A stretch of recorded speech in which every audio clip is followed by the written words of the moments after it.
The sermon title this morning may seem really obvious, but I can't think of any better way to summarize the spirit of, again, this tender passage from Hosea than these words, the language of love. And again, Hosea 11, for my money, some of the loveliest language in all of Scripture. And as Evelyn said, kind of unvisited. Language, though, that rings true to the human experience as well. It visits who we are each time we hear it. Or so at least would any caring and not to mention weary parent probably say. Just what is then the parental language of love? Now, to answer this, we have to look first to our own experience. Love's language is not always spoken in plain English. As a child, I often routinely heard, "Ich liebe dich,"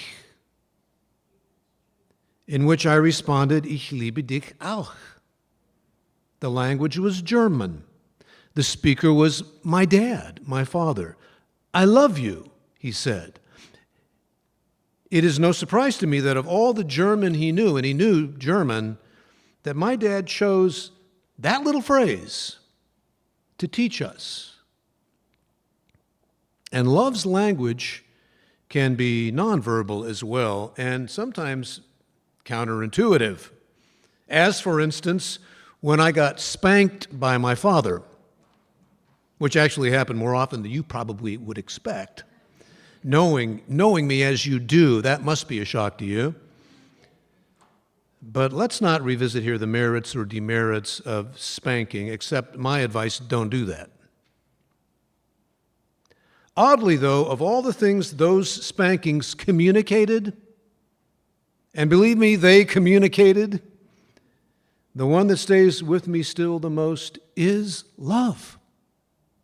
Love. Here, my father's verbal and body language spelled it out. You have to consider the almost ritualistic way these things used to happen. When I was growing up, I don't know about you, spankings were something that were planned out, almost with the sober deliberation of a public execution.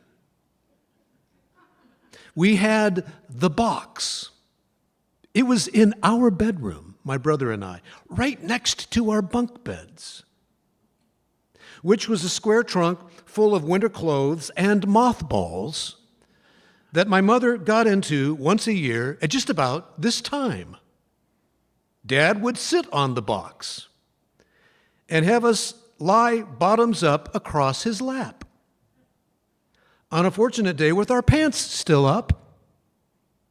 And then before he would do the thing, he'd say those lame words, you know, the ones about the spanking hurting him more than it would hurt me. But, I didn't resent those words, not from my dad, because I knew he really meant them. I don't know what it is that I had done, and it didn't happen actually all that often, but when it did, I could see that it really did hurt him to see me cry. And he would always go out of his way to assure us that we were not going to die. I can't speak for my brother, but personally, I appreciated that. Here in Hosea, we encounter the language of love on many levels. Some very sweetness and light, others not at all so. Through memorable turns of phrase, through action and mood, and through remorse. This is as well in Hosea that same distinct blend of love's harshness and love's tenderness of a God disciplining a child and doing so with a trembling lower lip that rings true to my childhood. And all this stands to reason. The God Hosea portrays is a nurturer long before a disciplinarian. God's nurture of Israel reads like a play-by-play of good parenting feeding, healing, lifting, carrying, teaching, to walk, leading. It's all here. Even tearing your hair out in exasperation, which accounts for at least a full third of parenting, I would wager. Indeed, it may be strange for me to recall my father's discipline here, since this passage is really much more maternal. It is God nurturing like a mother in the spirit of our worship hymn this morning. And I know the tune was unfamiliar, but if you were so preoccupied with trying to figure out the tune, go back and read the words. They're amazing words.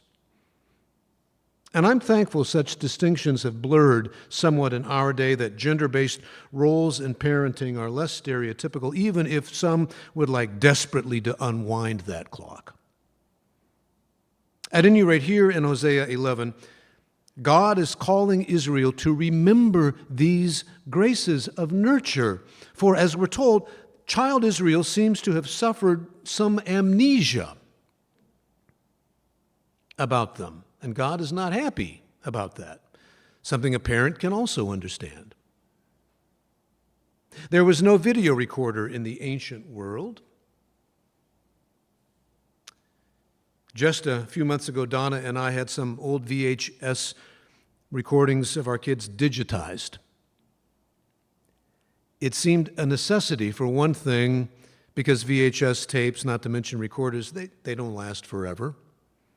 Secondly, for reasons of nostalgia, these images of early days bring us a lot of joy. But finally, how to put this?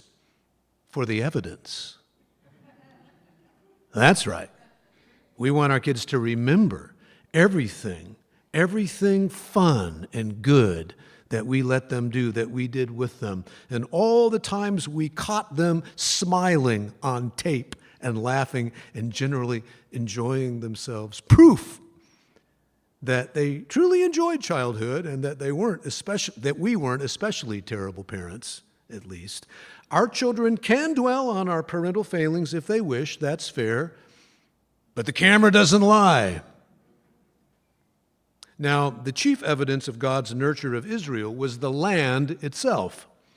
They weren't living in Egypt anymore, after all, which is presumably why, here in Hosea 11, God threatens to send them back. If you want to get your kids' attention, then tell them that if A or B doesn't happen, they may just all end up in the poor farm. I wouldn't recommend that. My guess is, though, that have you heard that maybe more than once growing up? Of course, in the context of ancient Israel, these were not idle threats. The danger of exile and slavery coincided with geopolitical reality. Eventually, as we know, Israel did lose the land to stronger nations. The people did return to servitude. But the soul of this passage is not the threat of disaster. What makes this passage so memorable, so beautiful, is its stirring glimpse into the heart of God as a way of conveying the character of love that lies at the heart of all things. Let me say it again. A stirring glimpse into the heart of God as a way of conveying the love, the character of love that lies at the heart of all things. What love? A deeply relational love, which above all else desires communion with the world and its people, an intimate and vulnerable love, which many, unfortunately, don't associate at all with God. This way of love is no simple thing, don't we know it? This splendid image of cords of human kindness, bands of love in verse 4, for instance, may appear idyllic and serene, but it has another side. It points to conflict, estrangement, and the battle for human souls. These verses appear to be borrowed from the language actually of farming, referring to the yoke and reins that control a stubborn cow. And that said, just ask a child on a given day whether he or she thinks cords and kindness or bands and love go together. I remember one of our kids, I'll let you guess which one if you know my kids. after being disciplined, let's call it, no spanking, concluded in exasperation that a world in which parents get to boss children around is an unjust world. That's what one of my kids had to say. And then there is the menacing drift of verse 8, in which once again God contemplates the outright destruction of God's child Israel. Now in the background here, even more chilling, is that provision of Deuteronomic law by which parents of an incorrigible youth could seek permission from the city elders to have him stoned to death. You probably know the one. It has ended religion for plenty of people, plenty of souls. We don't know if it was ever actually carried out, but the fact that it is in the Hebrew law at all has been an understandable stumbling block for lots of people. But here in Hosea, that thought, the thought of such a thing, is just too much for God. Here God's mind is full of remorse at the very idea of such a thing. For God's heart is overflowing with something else. There's no room for that, because it's overflowing with something so much more potent than judgment. And here you and I witness it, that which lies at the deepest core of love, compassion. God's feeling for and with the world. Nothing goes deeper. In this complex world, this world of turmoil, of anger, of hostility, violence, death, duplicity, here is what love boils down to: the divine impulse to be gracious in any situation, at all costs. And we are invited right here to glimpse it. For I am God and no mortal, if you heard that.